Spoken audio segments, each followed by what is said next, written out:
Hola, mi nombre es Lupe Segovia, soy médico epidemiólogo y hoy estoy acá reunida con ustedes en este diplomado de herencia en salud para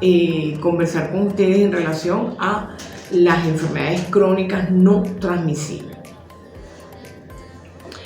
Bueno, debemos tener alguna definición, entonces vamos a conversar de que una enfermedad crónica es una enfermedad que es considerada de larga duración y por lo general es de progresión lenta, ¿no? No hay consenso acerca del plazo a partir de cuando la enfermedad pues, va a considerarse crónica, pero por términos medios, toda enfermedad que tenga una duración mayor a un promedio de 6 meses la podemos considerar como una enfermedad crónica.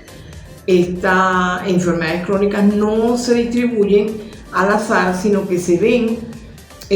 más frecuentemente en determinadas personas, en familias, en comunidades, por lo general pueden ser por grupos, como consecuencia de factores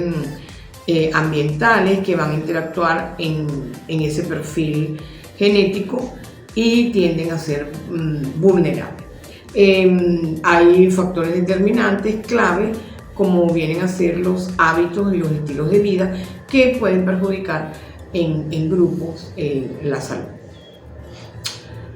Muy bien, cuando una enfermedad se le pone el adjetivo de crónica, suele tratarse de una enfermedad que por lo general se habla de no curable, salvo algunas excepciones, como en el caso de una insuficiencia renal crónica que pudiera considerarse curable al momento de recibir un trasplante renal. También se considera algún tipo de enfermedad respiratoria como el asma, por lo general tiende en la infancia, generalmente salen de la infancia y se da una cura digamos espontánea, y entonces son niños que luego ya en la adolescencia o en la madurez no padecen el asma después de haberla sufrido en la infancia. También hay algunas hepatitis consideradas crónicas de origen viral que pudieran tener una curación de tratamiento con antivirales y mejora, lo cual pues salen de la terminología de enfermedad crónica. En la epidemiología se entiende como enfermedad crónica aquellas enfermedades que tienen una alta prevalencia. Desde ese punto de vista epidemiológico, todas esas enfermedades de alta prevalencia que son no curables, en general pues incluye, podemos conversar de enfermedades como las cardiovasculares, que entran las cardiopatías isquémicas, las insuficiencias cardíacas, las enfermedades cerebrovasculares, principalmente, y hay enfermedades neoplásicas que no tienen ningún tratamiento curativo, y enfermedades respiratorias crónicas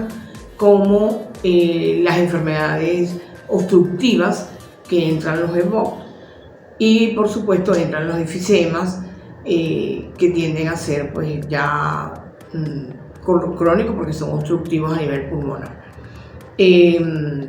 Enfermedades osteoarticulares que son invalidantes como una artritis reumatoidea o una artrosis grave, y enfermedades invalidantes como la diabetes mellitus y algunas otras enfermedades que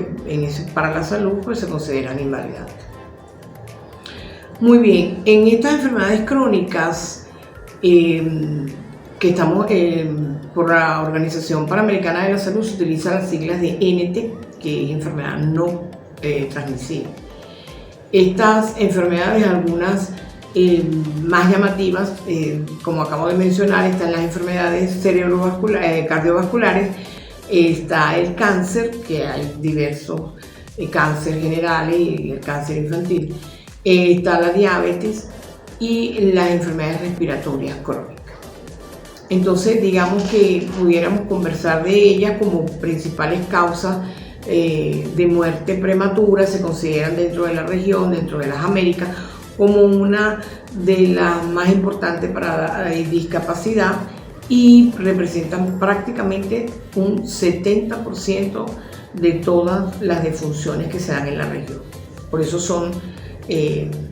resaltan y se habla de ellas, y de hecho hay programas dirigidos para este tipo de patología. Ok, estas enfermedades crónicas graves tienen por causa factores de riesgo comunes que pudieran ser modificables. Estos factores de riesgo explican la gran mayoría de las muertes por este tipo de enfermedad en todas las edades, tanto en hombres como en mujeres y en el mundo. Entonces, básicamente, uno de estos factores que se resaltan, se destacan: la alimentación poco sana, la inactividad física y el consumo del tabaco aunado al alcoholismo, que generalmente, digamos, es como una pareja inseparable, pues si hay consumo de tabaco, seguramente hay consumo de alcohol. Entonces, vamos a resaltar estos factores importantes que engloban muchas cosas, cada uno de ellos.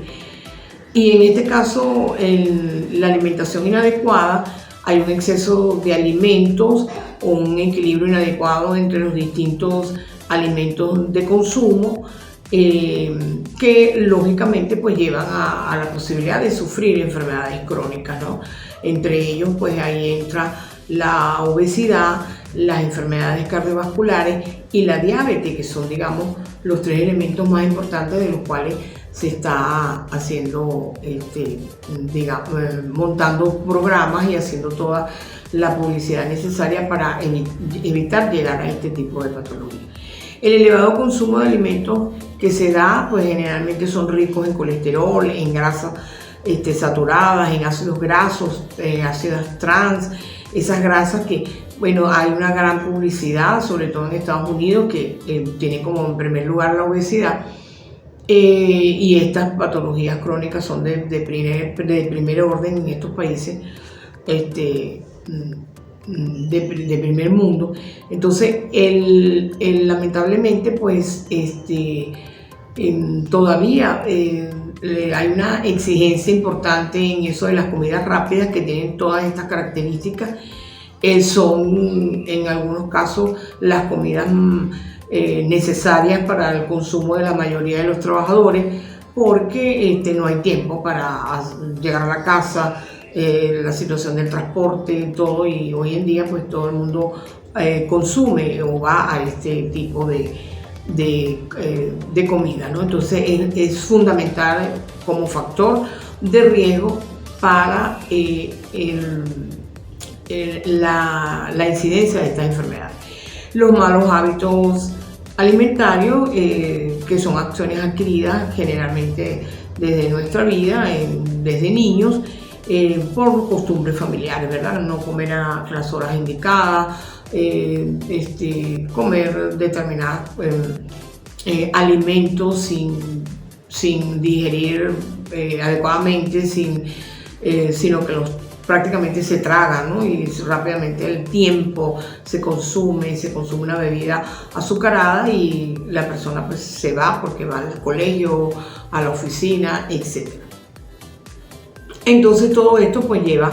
a estas enfermedades que hemos mencionado: obesidad, enfermedades del corazón, los infartos, la hipertensión arterial, la diabetes, entre otras enfermedades que siguen poniendo en peligro la vida de la población. Otro factor que entra dentro de estos que hemos venido mencionando, que se agrupan en este grupo, es el sedentarismo. Entonces es un nivel de actividad física menor. Hoy en día tenemos una vida de tecnología que nos lleva más al sedentarismo, como es la parte tecnológica de la computación. La mayoría de los trabajos y de la parte estudiantil se está haciendo a través de la tecnología, las clases virtuales, la vida online pues ha aumentado, y eso nos lleva a aumentar el sedentarismo, porque estamos en una actividad netamente tecnológica, donde necesitamos pues estar sentados realmente en un escritorio para llevar a cabo la actividad. Entonces hay una inactividad física que constituye un riesgo importante para estas enfermedades crónicas. En la actualidad, pues por supuesto nos movemos mucho menos que antes, por lo que ya he comentado, y vamos a hacer una vida sedentaria cada día más. El avance tecnológico lo facilita, como ya lo mencioné, y hay un avance también en la televisión. Ahora no vamos al cine, pero entonces ahora tenemos el avance en las películas, en las aplicaciones para ver películas, tenemos avances en la televisión, y ahora pues ya nos gusta estar frente a la televisión más tiempo. Vemos YouTube, vemos Netflix, vemos muchas de estas aspectos que nos dan más sedentarismo, porque nos lleva más a estar al frente del televisor en este sentido. Y eso es desde niños, ¿no? Y los niños también ya han avanzado en la parte tecnológica, ya jugar pelota y eso se hace más aburrido, y entonces el niño, todos los niños están al frente de una tabla, al frente de un telefonito que les permite ver otro tipo de juego, y obligadamente tienen que estar sentados o acostados. Entonces esa falta de tiempo, hay falta de tiempo y de espacio para dedicarlo a otro tipo de recreaciones donde pueda haber más actividad. Todos estos factores pues van favoreciendo a que se dé una alta prevalencia del sedentarismo, y por supuesto como factor de riesgo importante para todas estas enfermedades de las que hemos conversado, está los problemas coronarios, el cáncer y por supuesto la diabetes tipo 2. Otro gran factor de riesgo, pues, que se va llevando lentamente, el sedentarismo te va llevando a la probabilidad de la obesidad, y entonces esta enfermedad, considerada enfermedad crónica originada por múltiples causas, numerosas complicaciones, se caracteriza porque al haber ese exceso de grasa corporal, que va acompañado de un incremento de peso en el cuerpo, pues te va llevando a múltiples consecuencias en la salud que te llevan a una gran cantidad de enfermedades, como la diabetes tipo 2, enfermedades cardiovasculares e hipertensión, enfermedades respiratorias, algún tipo de cáncer como el cáncer de esófago, colon, recto, vesículas biliares, de riñón, en el hombre de próstata, en la mujer útero y mama, osteoartritis, los problemas también psicológicos, y por supuesto puede este aspecto psicológico también está considerado como una consecuencia de la obesidad, porque empeora la percepción en la calidad de vida. Entonces todo esto está asociado a esta principal situación de la obesidad, que nos lleva a la consecuencia de facilitar pues, estas enfermedades de tipo crónico. También tenemos entonces como otro de lo que hemos mencionado, el exceso en el tabaquismo, que está ligada a una gran mortalidad de estas enfermedades. Es un factor de riesgo que incrementa el índice de la mortalidad prematura, es un factor determinante para la aparición de numerosos trastornos de la salud. El fumador en promedio vive 22 años menos que los no fumadores. Cada 10 segundos fallece una persona por culpa del cigarrillo. Entonces, el tabaco es responsable de 1 de cada 3 muertes por cáncer, del 90% de los tumores pulmonares y de 1/4 parte de las enfermedades cardiovasculares. Entonces, el humo del tabaco está compuesto por gases y pequeñas partículas sólidas que lamentablemente pues afectan cuadros respiratorios. Ok, entonces los no fumadores que respiran involuntariamente el humo también son afectados. De la gran mayoría del núcleo familiar, de las parejas de estos fumadores, aunque no fumen, también son afectados por el humo que se expande permanentemente en ese contacto, y también logran desarrollar enfermedades, específicamente las de tipo respiratorio. Entonces, una de las enfermedades que puede estar afectada por este elemento del tabaquismo es el cáncer en diferentes partes del cuerpo debido a la cantidad de sustancias carcinógenas que contiene el humo del cigarrillo, ya comprobadas incluso por muchísimos estudios que lo han evidenciado. Enfermedades cardiovasculares, porque la nicotina tiene un efecto vasoconstrictor y se deposita en el interior de las venas y de las arterias, y se ha comprobado que no solamente por grasa puedes tener este tipo de venas y arterias taponadas, sino también por el humo del cigarrillo. Y se da una obstrucción progresiva. Este proceso de arteriosclerosis o taponamiento de los vasos sanguíneos es la principal causa que te lleva a la hipertensión arterial, que puedes tener una angina de pecho, que puede llegar a un infarto al miocardio y también a derrames cerebrales y a oclusión de venas y miembros inferiores. Entre otros efectos negativos que tiene el tabaquismo es en la mujer, que por supuesto la lleva a tener un mayor riesgo de osteoporosis, menopausias prematuras, problemas menstruales, trastornos en ovarios, infertilidad, riesgos de tener partos prematuros en el caso de embarazadas, abortos espontáneos son más frecuentes, y en combinación con otro tipo de tratamientos como anticonceptivos puede aumentar el riesgo de enfermedades cardiovasculares. Entonces es muy importante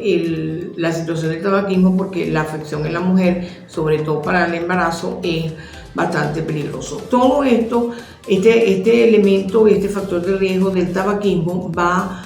siempre acompañado por lo general con el alcoholismo,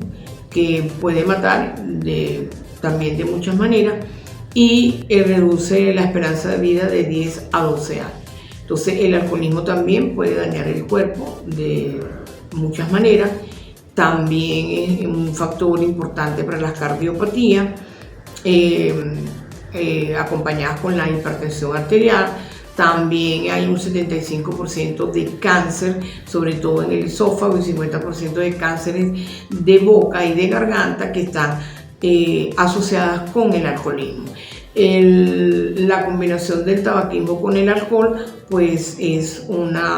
digamos que una bomba de tiempo como factor de riesgo para todas estas enfermedades no transmisibles, enfermedades crónicas no transmisibles. En la diabetes, el alcohol puede causar pues una disminución en el azúcar sanguíneo, se puede dar incluso hipoglicemia, que también es igualmente peligrosa que tener la hiperglicemia. También el alcohol viene a ser parte importante como factor de riesgo en la mujer, sobre todo en el embarazo, porque también puede tener efectos dañinos incluso sobre el desarrollo del feto. Bueno, en este caso, para las enfermedades no transmisibles, enfermedades del corazón y respiratoria, el cáncer y la diabetes, se habla de qué podemos evitar, cómo las podemos evitar. Bueno, realmente hay que hacer tratamientos médicos, seguir el consejo de la parte médica, mantener una actividad mayor. En el caso de algunas enfermedades debe haberla, si hay vacunación, vacunarse. El amamantar en el niño es mucho más seguro para que en su desarrollo pues tenga menos riesgo a este tipo de enfermedades crónicas. Por supuesto, el límite en disminución en el consumo del cigarrillo, disminución en el consumo del alcohol, el evitar la contaminación del aire, que se hace difícil porque tenemos otros factores que se escapan de nuestras manos, pero esa contaminación del aire pues afecta también todo este tipo de enfermedades. Y el consumo de alimentos y de bebidas altas, sobre todo en sal o en alcohol y en grasa, pues hay que tener una disminución, porque todo eso entra dentro de lo que serían los factores importantes para que se vayan dando progresivamente y lentamente. Como ya dijimos, son enfermedades que se consideran de progreso lento, enfermedades de tipo crónica. Bueno, además de todos estos factores de riesgo modificables, por supuesto, también tenemos una falta de acceso a los servicios de salud. No tenemos servicios de salud de calidad, lamentablemente, en estos países del tercer mundo, y por supuesto tampoco hay una buena prevención y un buen diagnóstico clínico, y junto con todas estas dificultades entra pues está acompañado también del que no logras obtener medicamentos esenciales. Primero, porque los programas a veces no hay escasez de ellos, y segundo, porque a nivel de farmacia, a nivel comercial, este tipo de medicinas son las más costosas para todas estas enfermedades de tipo crónico. Entonces, estos factores también contribuyen a la carga de estas enfermedades crónicas para la atención a nivel asistencial. Según la Organización Mundial de la Salud, la OMS, las enfermedades crónicas representan el mayor desafío de los sistemas sanitarios modernos. La atención integral de estos pacientes se presentan como uno de los mayores retos del milenio, porque se calcula que el 80% de las consultas en atención primaria y el 60% de los ingresos hospitalarios se deben a enfermedades de tipo crónico, enfermedades crónicas no transmisibles, generando hasta el 70% del gasto sanitario. De las primeras, un 40% las realizan personas o las presentan personas de edad avanzada y consumidoras de todos estos elementos de los que hemos hablado, y por supuesto son las que requieren los mayores cuidados, cuidados continuos, y son las que tienen los recursos económicamente más bajos. Entonces, socialmente, estas patologías y económicamente para un país, la atención hospitalaria en este tipo de enfermedades crónicas no transmisibles es la que tienen el mayor peso en cuanto a ingresos, a gastos permanentemente. Muy bien. En relación a esto, la Organización Mundial de la Salud ha dado como unas orientaciones a todos los países de las Américas para el monitoreo de las enfermedades no transmisibles en establecimientos de salud. Entonces, digamos, una manera de hacer frente al impacto de la carga de estas enfermedades crónicas, los países se han comprometido a alcanzar metas mundiales en relación a las enfermedades no transmisibles, incluida meta de los Objetivos de Desarrollo Sostenible en reducir en 1/3 la mortalidad prematura por estas enfermedades. Se habla de que para el 2030 pueda la Organización Mundial de la Salud desarrollar o tener desarrollado un conjunto de intervenciones eficaces que puedan ayudar a los países de alguna manera a bajar los 4 grupos de enfermedades no transmisibles de los que hemos venido hablando. Entonces, que causan la mayor parte de la mortalidad prematura, y en estos casos podemos hablar de insumos y fortalecimiento de los programas que van a atacar las enfermedades cardiovasculares, las enfermedades de hipertensión arterial, la enfermedad de diabetes y el cáncer. Serán los 4 grupos más importantes que se debe, digamos, aplicar todas las herramientas que se están dando a través de la Organización Mundial de la Salud, a través de organizaciones como OPS y UNICEF en todas las Américas. Entonces, en relación a estas orientaciones, la idea es que se puedan monitorear estas enfermedades no transmisibles desde los establecimientos de salud, que es donde debería ir el grueso de las personas enfermas de las personas con estas enfermedades, para su diagnóstico, su identificación y por supuesto su control permanente. Bien, en este caso, para estas orientaciones, la Organización Mundial de la Salud elaboró estas orientaciones con la finalidad de dar una respuesta a la necesidad en un marco amplio del monitoreo de gestión de las enfermedades no transmisibles en los establecimientos. Entonces, las orientaciones se basan en secciones y módulos de monitoreo que se encuentran en paquetes técnicos para ir abordando las enfermedades. Y lo más importante en estas enfermedades es el registro que se debe hacer a través de los diferentes establecimientos de salud, donde debe funcionar los programas con todos sus elementos y su personal indicado para ello y dedicado a ello para poder hacer el monitoreo mucho más efectivo y mucho más adecuado. En este tipo de orientaciones, la OMS organizó una lista de 22 indicadores básicos y 59 indicadores opcionales para el seguimiento de estas enfermedades, de las intervenciones esenciales de atención primaria en relación con enfermedades cerebrovasculares, que está incluida la hipertensión, así como la diabetes, enfermedades respiratorias como el asma y el EPOC,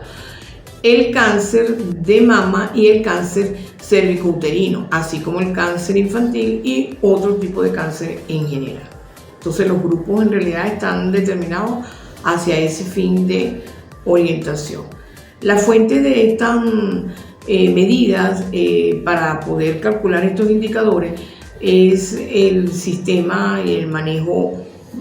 público, digamos público o privado, donde se puedan registrar estas enfermedades con encuestas o planillas y fichas especializadas para ello, que deben llevarse en todos los servicios de salud. Lamentablemente eso es una de las grandes fallas, porque primero pues no llega toda la población con estas enfermedades para ser identificadas en todos los establecimientos de salud, y muy probablemente hay establecimientos de salud de la parte de atención primaria que no llevan en este orden los programas para abordar estos 4 grupos de enfermedades de los que hemos hablado.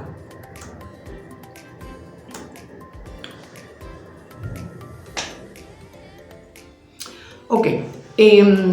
vamos a mencionar algunos de los indicadores, ¿verdad?, que se deben tener por este grupo de enfermedades que hemos venido conversando. Entonces, en relación a indicadores por hipertensión y enfermedades cardiovasculares, tenemos que debe haber una disponibilidad de medicamentos básicos para la hipertensión. Entonces, eso es algo que va de la mano con los programas que llevan los ministerios, apoyados por las organizaciones como la OPS o UNICEF, que deben aportar y han venido aportando a los ministerios de salud de los países la garantía de un suministro de medicamentos esenciales que permanecen y que deben permanecer dentro del programa para llevar a cabo la continuidad de que la persona que esté incorporada en el programa pueda llevar con seguridad el consumo de su medicamento dentro del esquema que le ha sido asignado, ¿verdad? Entonces, esos son indicadores que se deben medir, y por eso hay registros y hay planillas que llenar y hay encuestas que llenar para poder determinar cuál es la disponibilidad más adelante de la cantidad de medicamentos que se debe recibir. Segundo, debe haber una disponibilidad de medicamentos básicos para enfermedades cardiovasculares, que también se debe garantizar el suministro ininterrumpido de estos medicamentos para mejorar la calidad o mejora de los pacientes al tratamiento. Entonces, también eso está siendo aportado por estas organizaciones para que los programas delimitados por el Ministerio de Salud de cada país puedan contar con esto y puedan tener el abordaje a toda esta población. Como tercer indicador para este grupo de enfermedades es la disponibilidad de un tensiómetro que funcione correctamente. Tiene que garantizarse que estos tensiómetros funcionen, e incluso debe garantizarse un personal fijo para la toma de la atención, porque eso nos llevaría a tener menos errores y tener un buen tensiómetro con una persona que periódicamente esté tomando la atención garantizaría menos margen de error y garantizaría que realmente estamos ocupándonos y monitoreando adecuadamente en las horas que debe ser de la tensión arterial de esos pacientes del programa.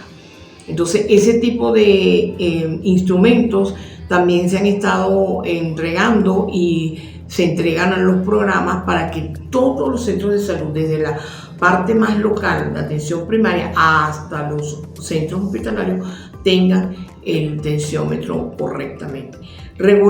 Otro cuarto indicador es la regulación de la tensión arterial en personas con hipertensión. Entonces hay un monitoreo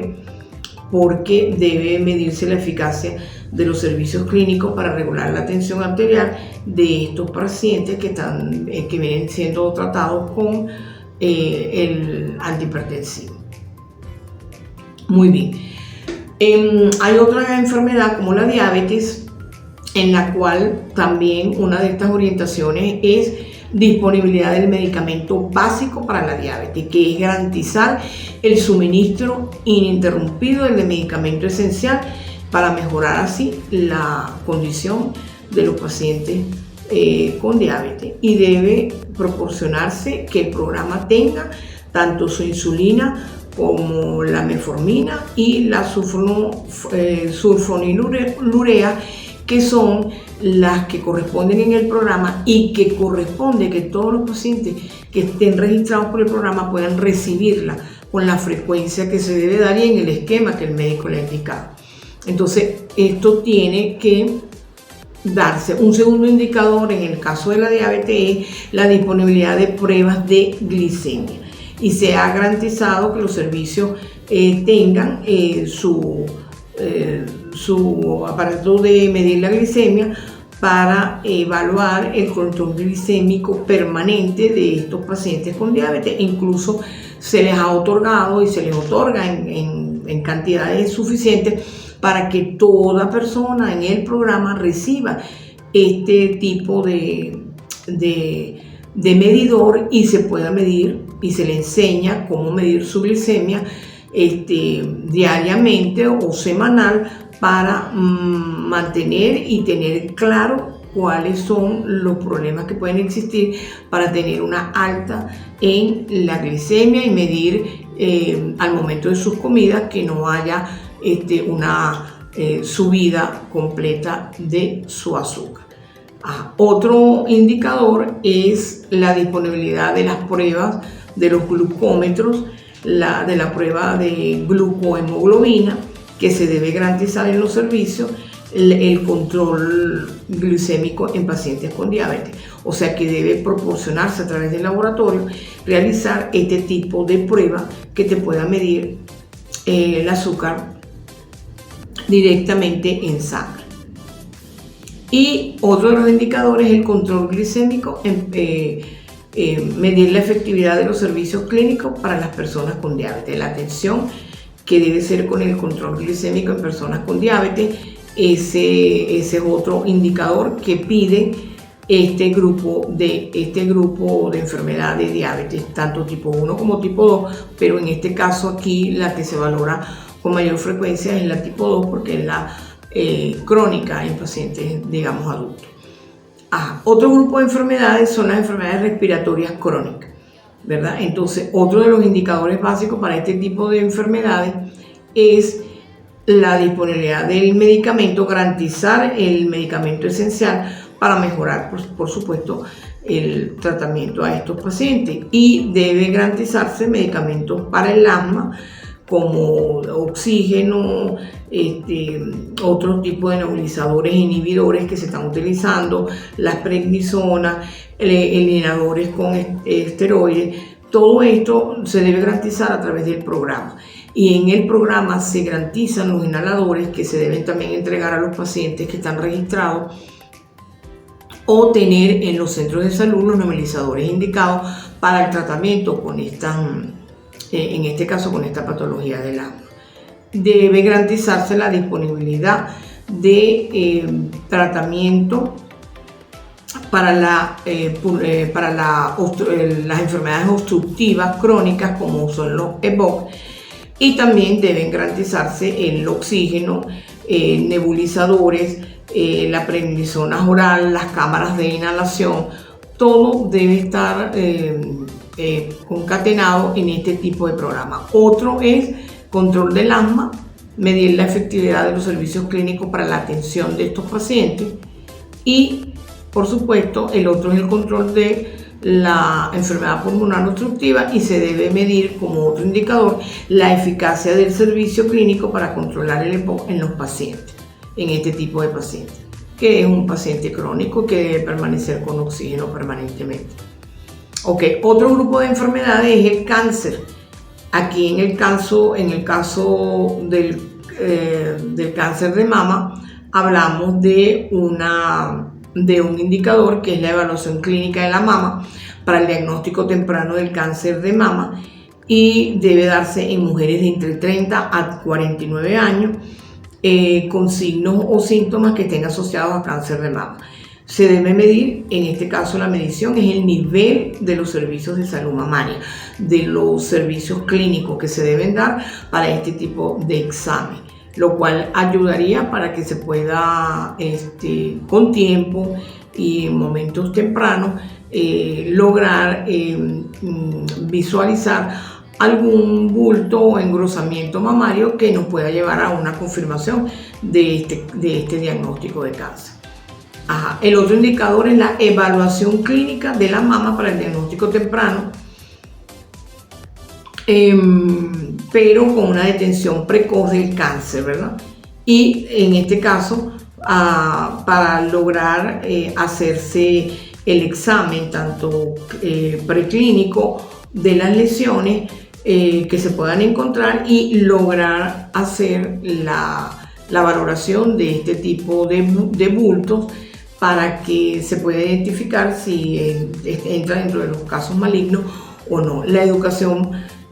muy importante del examen clínico que debe hacerse la mujer propiamente para la identificación, o sea, todo eso entra dentro del régimen de los indicadores de estos programas para que se pueda controlar este grupo de enfermedades como el cáncer de mama. Otro de los indicadores es evaluar la calidad del tratamiento del cáncer de mama en los establecimientos de salud en este grupo de mujeres de 30 a 49 años, y por supuesto al llevar un registro adecuado, que es lo que el registro de los pacientes en los establecimientos de salud, que se hace a través de la historia clínica o de las encuestas que se llenan, es muy importante, porque en todo este grupo de enfermedades lo que no se registre no se está llevando, y lo que no se registre no existe, y si no existe, entonces por la Organización Mundial de la Salud, un país que no tenga un registro no está llevando los programas o simplemente no tiene la enfermedad. Entonces todos los recursos que se puedan llevar a cabo y que estén dirigidos para estos programas en todos los países pueden quedar por fuera algunos establecimientos de salud, algunos países, algunos estados y algunos establecimientos de salud, que entonces no le llega ninguno de estos recursos para poder hacer la identificación temprana en todas estas patologías. Y si no es temprana, por lo menos al tener los casos, llevar un buen control de estos pacientes, que además reciban su tratamiento oportunamente. Otro de los cánceres que se vigila muy de cerca a través de un programa es el cérvico uterino, que también aquí es importante la disponibilidad de pruebas para virus como el papiloma humano,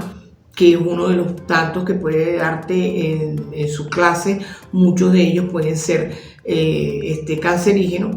La detención temprana en mujeres de 30 a 39 años, y también hay que tener la disponibilidad de las pruebas para garantizar la identificación del papiloma. Las pruebas en las mujeres de 30 a 49 años, medir el cumplimiento y las directrices de la participación de esta mujer para la identificación del cáncer cérvico uterino. Otro de los indicadores es medir el cumplimiento de las directrices de cómo se está llevando la medición en todas estas mujeres captadas de 30 a 39 años y la tasa de positividad de las pruebas de cáncer cervicuterino en mujeres de 30 a 49 años. Todo eso son elementos que deben medirse a través de los registros y del control que se debe llevar en todos los establecimientos de salud del nivel de atención primaria como del nivel hospitalario para poder tener realmente una garantía de control de todas estas enfermedades crónicas no transmisibles que se están dando en el país. Bien, bueno, con esta información de estos indicadores que se vienen dando o se vienen evaluando a través de los diferentes programas y se llevan en todos los países de las Américas, culminamos pues la mención en este grupo de enfermedades, que hay muchísimas evidentemente, pero vamos siempre a centrarnos en las principales, las que pueden ser monitoreadas, las que se están llevando su monitoreo a través de estos programas que existen y tener un conocimiento amplio en lo que se debe ir llevando en los centros y establecimientos de salud. Bien, con esto culminamos esta parte. Gracias.